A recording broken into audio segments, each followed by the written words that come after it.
Bonjour, M. Larue. Donc, avant toute chose, nous aimerions vous remercier de la confiance que vous avez accordée en nous choisissant afin d'effectuer différents mandats pour vous. Donc, aujourd'hui, afin de répondre à vos questions dans une période de changement constant dans votre vie, je vous présente mon équipe qui va m'assister. Donc, Emma, Émilien, ainsi que moi-même, Étienne. Donc, sans plus tarder, procédons à l'ordre du jour. Donc, aujourd'hui, vous avez parlé que vous vouliez vendre votre société. Donc, on procédera à cette analyse de deux options que vous avez reçues dans le dernier mois. Par la suite, nous irons vers l'impôt de la société Sabia, ainsi que différents éléments que vous nous avez mentionnés, notamment considérant l'ARC qui vous ont posé quelques questions. Et finalement, nous irons vers la planification de votre retraite. Vous avez un projet qui semble très intéressant et on est sûr qu'on peut vous aider à passer au travail. Si on commence avec les offres que vous avez reçues, donc vous nous êtes venu avec une interrogation que beaucoup de dirigeants se posent. Comment vendre l'entreprise? Par les actions ou par les actifs? Vous avez reçu deux offres pour la compagnie, 3,9 millions pour les actions et 3,75 millions pour les actifs. On va faire une analyse des deux options pour voir laquelle serait plus avantageuse pour vous, question d'argent en main à la fin de l'année. Donc, si on regarde globalement, vendre d'actions, vendre d'actifs. Normalement, les vendeurs préfèrent vendre les actions parce que, évidemment, ils vont pouvoir utiliser la DGC. Aussi, le passé juridique va aller à la nouvelle acheteur. Aussi, seulement la moitié du gain de capital sera imposé. Donc, c'est très avantageux. Si on regarde plus, l'acheteur préfère normalement acheter des actifs qui ont normalement un prix qui est plus élevé vu que l'argent est plus difficile à sortir de la compagnie. Les acheteurs ne vont aussi pas hériter du passé juridique et pourront bénéficier d'une DPA qui serait plus élevée étant donné la base active qui sera augmentée.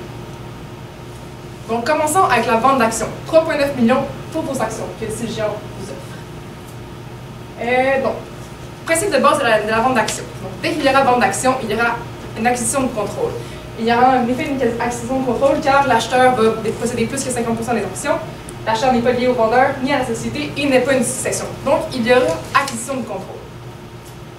Deux conséquences principales de l'acquisition de contrôle, donc le changement de date d'exercice possible et aussi le report des pertes qui pourrait être plus compliqué. Date d'exercice. Donc, vous nous avez mentionné que l'offre prend fin le 5 février. Votre date d'exercice à vous est le 31 janvier. Étant donné que l'offre prend fin le 5 février, on vous conseille d'accepter l'offre entre le 31 janvier et le 5 février. Comme ça, vous allez pouvoir faire seulement une date d'exercice et la garder le 31 janvier à la place de devoir faire deux différentes dates d'exercice. Pour aussi des rapports des pertes. Donc, il y a deux sortes de pertes. Perte en capital net, perte autant en capital. Les pertes en capital net, il n'y aura aucun report possible après l'acquisition de contrôle. Donc, il va être important de les utiliser avant que cela se passe. Les PAC, c'est possible de pouvoir faire le report infiniment. Par contre, l'entreprise reste la même et soit exploitée dans un but de profit. Donc, le but de votre entreprise ne devra pas changer la nature de l'entreprise. Il faudra préciser ça à l'acheteur. Vous nous avez parlé que vous aviez 100 000 $ de PCN à utiliser. Nous allons donc essayer de l'utiliser au maximum pour pouvoir bénéficier d'un PBR qui sera plus élevé pour votre acheteur. Donc, vous nous avez parlé d'un terrain qui a une juste valeur supérieure au prix que vous avez payé. Donc, on va faire une disposition réputée de ce terrain-là à 325 000. Comme ça, on va estomper la perte et pour l'acheteur, ce sera bénéfique parce que le PBR du terrain sera plus élevé et donc le gain capital futur sera plus faible. Il faut aussi, quand il y a une acquisition de contrôle, il faut aussi réaliser toutes les pertes en capital latentes et les pertes en capital latentes sur les biens amortissables. Nous avons eu une petite interrogation quand on a vu vos informations. On se demandait si la FNAC que vous nous avez donnée avait déjà été réduite de les amortissements de cette année. On n'était pas sûr. On a présumé que non, étant donné que votre comptable était parti en décembre, pardon. Donc, si c'est le cas, qu'il fallait effectivement prendre de la DPA encore cette année, il n'y avait aucune perte latente. Donc, concernant la vente d'actions, comme vous le savez, c'est important durant une vente d'actions. Un des grands avantages, c'est d'utiliser sa déduction pour gain en capital, donc sa DGC. Par contre, pour pouvoir utiliser sa DGC, c'est important de respecter certains critères. Ici, c'est un avant-goût un peu de la structure qu'on va faire de votre entreprise avant la vente dans un contexte d'une vente d'actions. Donc, comme vous pouvez voir, il y aura l'incorporation des nouvelles sociétés, qui est ici dans le cas présent GESCO, et évidemment, il y aura le roulement des placements qui sont dits en ce moment contaminants dans votre entreprise. Donc, on va commencer par savoir c'est quoi les critères à respecter pour avoir justement le droit à cette déduction en gain capital. Donc, on va commencer vraiment, est-ce une société privée sous contrôle canadien, donc une SPCC, Oui, c'est le cas, on respecte les critères. Ensuite, pour une SLBS, c'est important que ça soit 90% de la JVM des actifs qui soient utilisés activement au moment de la vente. Néanmoins, tout simplement pour dire aussi que 50% de la JVM des actifs doit être utilisé activement dans un délai de 24 mois. Si on n'avait pas la juste valeur de vos actifs aux 2 ans auparavant, néanmoins, on a pris la valeur comptable et on voyait qu'au niveau de 11% seulement d'actifs contaminants, c'était parfait et vous respectiez les critères. Donc, on va retourner au critère de 90% des actifs utilisés activement. Donc ici, on peut voir, en utilisant la juste valeur de vos biens, que les placements, en ce moment, contaminent à 14,6%. Donc, dans le cas présent, on ne peut pas utiliser la déduction pour gain en capital, ce qui est un atout en moins. Donc voici ce qu'on compte faire. Une purification complexe. Ça a 2 avantages. Présentement, vous nous avez parlé que vous voulez à la retraite bientôt. Donc, selon nous, on pensait que garder ces justement placements en votre possession à travers une nouvelle corporation, c'est un moyen pour vous d'avoir des revenus qui continuent par dividende, des revenus qui continuent de renflouer dans vos comptes durant votre retraite. Donc, ça, c'est votre structure actuelle. Donc, comme vous pouvez voir, il y a les placements contaminants. On y va pour la première étape. La première étape, c'est important, c'est l'incorporation justement d'une nouvelle qu'on dit GESCO. Donc, à ce niveau-ci, c'est simple, vous vous souscrivez à des actions ordinaires. On peut y aller pour la somme de 1 $, de votre nouvelle GESCO. Une fois que cette étape-là est faite, ensuite, on fait un transfert, on fait un roulement des actions ordinaires de votre compagnie Zabian en ce moment dans votre GESCO par l'article 85. Donc, une fois que ça c'est fait, c'est important de comprendre qu'on y va pour la juste valeur des actifs contaminants. On roule l'équivalent de la juste valeur, comme je l'ai dit précédemment, étant 625 000. Ensuite, une fois qu'on a effectué cette étape-là, on effectue un autre roulement des placements dans ce contexte présent qui sont contaminés en échange justement d'actions ordinaires de la GESCO. Donc ici, on peut voir à partir de ce moment que les placements contaminants sont transférés à la GESCO et qu'il y a une participation croisée entre les deux sociétés, toujours sous le contrôle de vous, M. Larue. Donc vient ici la 4e étape, simplement de faire un billet à payer pour à ce moment-ci être en mesure de racheter les participations qui sont croisées. Juste un petit noté que ça se peut qu'il y ait un dividende de rachat qui soit fait à ce moment-ci, qui pourrait générer un impôt à payer, mais au final, au net, il n'y en aura pas à cause de votre compte d'AFD. Donc ensuite, évidemment, comme j'ai dit, les 2 billets se compensent. Et on arrive dans la situation finale, ici, où vos placements contaminants sont exclus de votre société actuelle étant Zabian Incorporé. Et vous êtes maintenant éligible à utiliser votre déduction pour gain capital. Maintenant que vous bénéficiez de cet avantage, on va pouvoir calculer c'est quoi la vraie encaisse nette que vous allez avoir suite à la vente de ces actions-là. Donc, le plafond de la DGC est de 866 912. Vous nous avez mentionné que vous avez déjà utilisé 600 000 de PTPE. Donc, il vous reste un solde de 266 912 qu'on va bien sûr utiliser au complet. Donc, si on voit, cette vente fait un gain capital de 3,8 millions. On utilise la DGC, ça vous donne un gain capital imposable de 1,7 million. En calculant l'impôt sur votre gain capital imposable, ça vous donne une encaisse nette de 2,9 millions, ce qui est une très très bonne offre qu'on va pouvoir voir. Si on passe à la vente d'actifs, donc l'autre option. Vous avez mentionné qu'il y avait une fourchette de prix pour les biens que vous voulez vendre. En fait, pour calculer l'achalandage, il va vraiment falloir utiliser la juste valeur marchande des actifs pour pouvoir avoir une vision adéquate de l'achalandage, de la plus-value de votre entreprise. Donc, si on utilise la juste valeur marchande, voici comment on a attitré le montant qui vous allez faire de 3,75 millions. Suite à ça, vu que c'est une disposition d'actifs, on a calculé c'est quoi les gains de capital qui ont été créés, les pertes finales sur les biens amortissables, des récupérations d'amortissement sur les biens amortissables, et ceci est présenté dans le tableau. Donc tout ce qui est perte finale, récupération d'amortissement, ça c'est du revenu d'entreprise exploité activement. Tout ce qui est gain de capital, donc la différence entre le poids de disposition et le TVR, et dans le revenu de placement.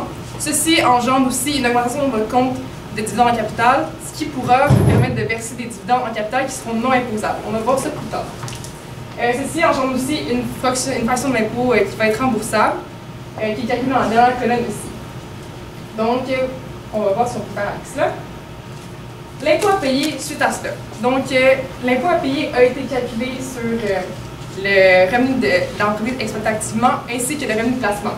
Donc, vous êtes admissible à la DPE, étant donné que vous êtes une SPCC. les 500 000 premiers dollars seront imposés à un taux moindre de 15 %. L'excédent sera imposé à un taux de 26,6 %. Et voici aussi l'impôt sur le revenu de placement, ce qui donne un impôt total de 323 000. Donc, finalement, en regardant ça, en payant l'impôt, aussi en remboursant les passifs, étant donné que la vente d'actifs ne vient pas avec les passifs, et aussi en calculant le remboursement à titre de dividende que vous avez eu suite au gain en capital, ça donne un encaissement dans l'entreprise de 2,7 millions. Comment on fait pour sortir de l'argent? Ça, c'est le gros dilemme de la vente d'actifs. Donc, premièrement, on va prioriser le compte de dividende en capital. Ce compte-là va vous permettre de verser des dividendes en capital qui seront non imposables dans vos poches, ce qui est un gros avantage. On a aussi sorti le capital versé qui était relatif à vos actions de 10 000 $, qui est aussi non imposable. Finalement, on a utilisé la totalité de votre compte CRTG pour verser les dividendes déterminés qui sont imposables à un taux qui est un petit peu moindre. Et on a versé le reste en dividendes déterminés. Bien sûr, en versant les dividendes non déterminés, vous allez aussi pouvoir retirer votre remboursement de dividendes qui est éligible grâce à votre compte de IMRTD ND. Ce qui vous fait un total... Si on passe à l'encaisse net, donc vous avez reçu l'argent en titre de dividendes, en titre de remboursement de capital versé. On va payer de l'impôt sur les dividendes déterminés et non déterminés, ce qui vous donne une encaisse nette dans vos poches de 1,6 million. Bien sûr, on peut aussi penser que cet argent-là, l'argent de 2,7 millions, pourrait rester dans l'entreprise et être étalé sur plusieurs années, la sortie de l'argent, comme ça réduirait possiblement le taux de l'impôt, ce qui pourrait être aussi un avantage. Par contre, on voit très clairement que la vente d'actions est beaucoup plus bénéfique pour vous. Vous allez avoir 2,9 millions dans vos poches comparé à 1,6 million dans vos poches en vendant les actifs. Donc, on vous recommande de vendre les actions à la société CIGEP. Donc, on va passer maintenant à la période qu'on va calculer l'impôt sur votre société. Donc, pour la période qui se terminait le 31 janvier 2020. Donc, procédons comme suit. Premièrement, on avait quelques éléments divers dont vous avez fait part au cours du temps. Donc, vous nous avez dit que vous n'avez pas payé d'acompte provisionnel. Donc, puisque l'impôt à payer à la fin de l'année sera supérieur à 3 000 $, on aura des intérêts à payer sur celui-ci. Donc, on devra le plus rapidement possible payer nos acomptes provisionnels afin d'éviter que les intérêts s'accumulent au fil du temps. Par la suite, vous avez également demandé les dates limites pour produire ces dites déclarations d'impôt. Donc, premièrement, puisque votre fin d'exercice est le 31 janvier 2020, on a 6 mois pour faire ceci et les payer. Donc, ça nous mène au 31 janvier 2020, qui sera la date limite pour produire tous ces documents. Par la suite, on a également la vente d'un terrain d'Yvan à Zambia. Donc, on a une transaction de personnes liées ici, puisque Yvan est le propriétaire et l'actionnaire unique de cette société. Donc, l'impact, ce serait qu'on devrait vendre le terrain à la JVM et non à un prix supérieur comme a été mentionné dans le cas. Donc, s'il y a des changements dans l'impôt à payer à ce niveau-là, il y aura de l'intérêt à payer. Par la suite, on a également l'avis de l'ARC. Donc, en 2016, l'avis de cotisation qu'ils ont fait à votre insu n'a pas été encore envoyé. Donc, ce qu'on peut faire, c'est qu'on devrait amender le plus rapidement possible votre déclaration d'impôt de 2016 afin d'éviter certaines pénalités et on aurait simplement de l'intérêt à payer sur les renseignements qui étaient non véridiques. Et pour les deux de 2017 et 2018, l'ARC nous a mentionné dans la lettre qu'ils nous ont envoyée qu'ils allaient regarder nos déclarations d'impôt. Donc, le plus rapidement possible, veuillez nous faire parvenir vos documents. Nous allons tout faire notre possible pour aller voir s'il y a des erreurs et on va faire l'amendement si nécessaire.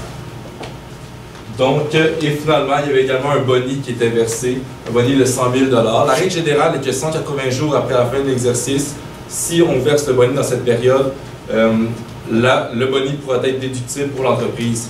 Toutefois, dans ce cas-ci, on a versé le boni le 3 août 2017, ce qui est plus que 180 jours après la fin de l'exercice, donc le boni ne sera non déductible pour l'entreprise et celui qui ne reçoit pas le boni devra se faire imposer à cet effet. Donc, comme vous pouvez voir ici sur un petit tableau, on a ajouté toutes les notes que vous nous avez fait parvenir. Donc, on a pris le bénéfice comptable et on a ajouté certaines charges que vous avez qualifiées d'admissibles et qui sont non déductibles. Donc, tranquillement, on va passer à travers chacune d'entre elles. Donc, ici, vous pouvez voir le bénéfice avant impôt. On va revenir à la fin sur cette diapositive. Donc, le salaire du petit-fils, non déductible, c'est jugé non raisonnable. Il a 8 ans, fait des travaux 2 fois par mois dans votre entreprise. Donc, on pourrait seulement déduire une portion de ce 15 000-là si les chiffres sont à l'appui. Pour ce qui est de la publicité, vous avez des dépenses pour les cours de musique de vos petites filles, c'est non déductible à ce niveau-ci parce que ça n'amène pas de publicité pour votre entreprise, mais bien des loisirs pour vos petites filles. Par la suite, on a également des provisions pour mauvaises créances. Afin d'être déductibles, les provisions doivent être faites sur l'âge des comptes, ce qui n'est pas le cas par ici. Ce qu'on a fait plutôt, c'est qu'on a pris un pourcentage des mauvaises créances basé sur les données historiques de l'entreprise et on a multiplié par les créances qu'on avait dans notre année fiscale. Donc non déductible à ce niveau-là aussi. Pour les assurances, la prime sur l'assurance vie qui est exigée par la banque est admissible. Donc, puisque la banque le demande, le montant nécessaire à payer, la prime de 1 500 pourra être déductible. Nous avons également les honoraires professionnels de conflit entre Yvan, donc vous et votre voisin. Puisque la société n'a aucun lien dans cette histoire, les charges sont donc non déductibles à ce niveau-ci. Et finalement, le téléphone, nous avons statué que c'était nécessaire aux fins d'affaires de vos entreprises pour vos cadres, donc c'est une dépense déductible à ce niveau-ci. Et finalement, vous avez acheté un four pour vos activités, donc celle-ci est déductible parce que c'est une dépense courante de l'entreprise. Et les fenêtres, nous avons considéré ça comme une remise en état et non une amélioration locative, donc c'est une dépense qui serait déductible également. Pénalité, aucune pénalité ne peut être déduite des montants. Et les frais de congrès, puisque c'est un congrès des ingénieurs du Québec, mais qui est tenu à Toronto, donc hors des limites de l'organisation qui prend le congrès, alors ce sera une dépense qui est non déductible. Donc si on revient à ce niveau-ci, nous avons donc un bénéfice avant impôt de 239 000 $. Nous avons également un impôt qui est avec admission à la DPE, puisque vous vous qualifiez. Donc l'impôt que vous avez payé, ça va d'environ 36 000 $ pour un bénéfice net fiscal de 203 000 $. Donc, ensuite, on va passer à la section sur l'application de votre retraite. Donc, vous avez parlé d'un projet très intéressant de vous partir une entreprise de litier. Donc, ce qu'on vous recommande, si au début vous avez fait part, bon, quel type de société, d'entreprise devrais-je faire? Alors, dans le contexte présent, on s'est basé sur les deux principales, les sociétés et les entreprises individuelles sont les deux types les plus courants. Donc, il y a des avantages et des inconvénients à chaque. Selon pour votre cas à vous, ce qu'on vous recommande, ça serait une entreprise individuelle. Donc, simplement, vous avez fait part au début de les pertes et les dépenses, les profits et les pertes que vous allez avoir dans les prochaines années. C'était profitable. Donc, à ce niveau-ci, on sauve sur un seul niveau d'imposition au lieu de deux. Ensuite, c'est plus simple, étant donné qu'on a une seule déclaration à faire à ce niveau-ci, mais dans les deux cas, on pourrait vous aider si la société par action est votre choix. Mais malheureusement, votre patrimoine personnel est ouvert aux créanciers. Donc, si jamais vous faites des pertes à ce niveau-ci et que vous n'êtes pas capable de rembourser vos créanciers, ça pourrait toucher votre patrimoine. Mais juste pour chose à part, la GESCO qu'on vous a faite initialement, elle ne serait pas touchée justement par les créanciers à ce niveau-ci. La société par action, évidemment, il y a tout le principe de dividendes qu'on peut verser, mais ici, à ce niveau-ci, étant donné que la complexité de juste simplement faire une société par action avec en plus les deux niveaux d'imposition, on s'est dit plus que vous allez être rentable dans les prochaines années selon vos prévisions, c'est idéal dans ce contexte-ci d'utiliser une entreprise individuelle. Donc vous avez également fait part des de l'amortissement de certains de vos équipements. Donc vraiment l'équipement de production ici vous avez acquis à 100 000 $. Donc on a la bonification d'1,5 pour la première année, ce qui vous donne une DPA de 75 000 $ et une fraction d'amorti du capital de 25 000 $. Donc, ça serait évidemment une DPA ajoutée à votre déclaration cette année-ci. Ensuite, la deuxième année, encore une fois, on continue au même niveau sur l'équipement de production à 50 %, sans la bonification.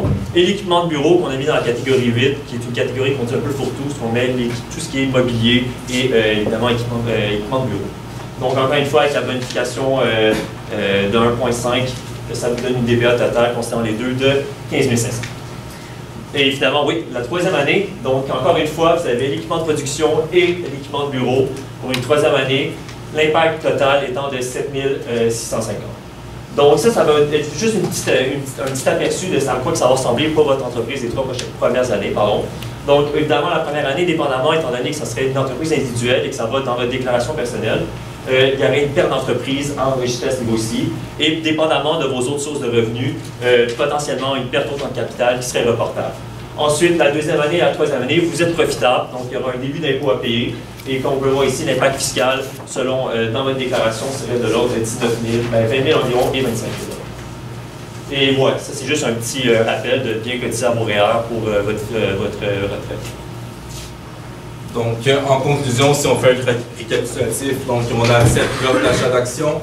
Également, on a fait la purification complexe, donc on garde les placements pour monsieur la rue à sa retraite. On a calculé le bénéfice fiscal et également l'entreprise individuelle et le choix privilégié. Merci.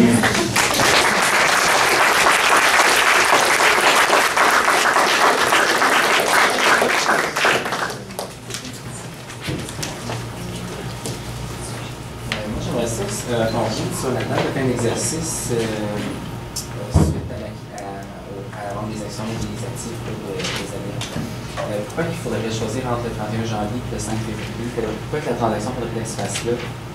En fait, si la transaction se fait entre la date de fin d'exercice et 7 jours suivants, on va pouvoir faire seulement une date de fin d'exercice. Donc, à la place de devoir faire une date de fin d'exercice le 31 janvier et une date d'exercice un peu plus tard lors de la vente, ça va être une seule, donc ça va simplifier, vous allez faire une seule déclaration, ce qui va être beaucoup plus simple. Quelle sera la date? Le 31 janvier. Ouais. Après, la séquence 46 de la société par action, au niveau de l'imposition, vous voulez dire quoi par l'imposition? Dans le fond, les revenus que votre société va générer, en tant que société par action, va devoir s'imposer selon, justement, avec le revenu qu'elle génère.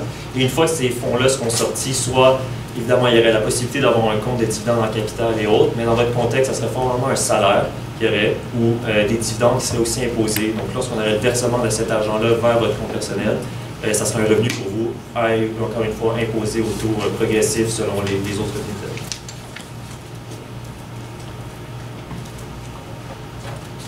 Petite question.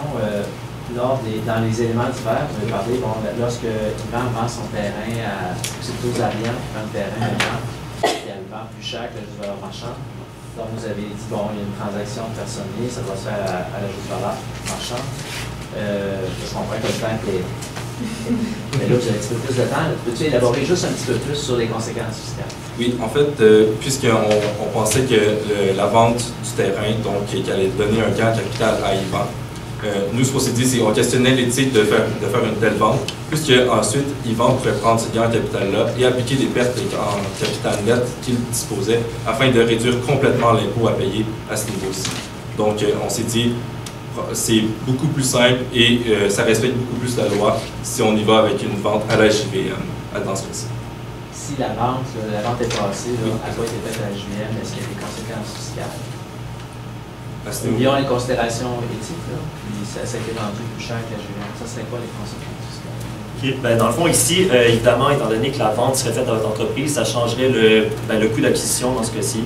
Donc, si votre entreprise, je ne me rappelle plus exactement du montant qu'est le terrain, mais simplement pour dire qu'à ce moment-ci, la juste valeur, le coût d'acquisition de votre terrain serait du montant de la transaction étant le nombre X. Et évidemment, si ultérieurement vous voulez vendre ce terrain-là, ça serait pour calculer le gain capital, ça serait le PBR à utiliser. Donc, à ce niveau-ci, c'est là que ça changerait l'implication fiscale pour le terrain.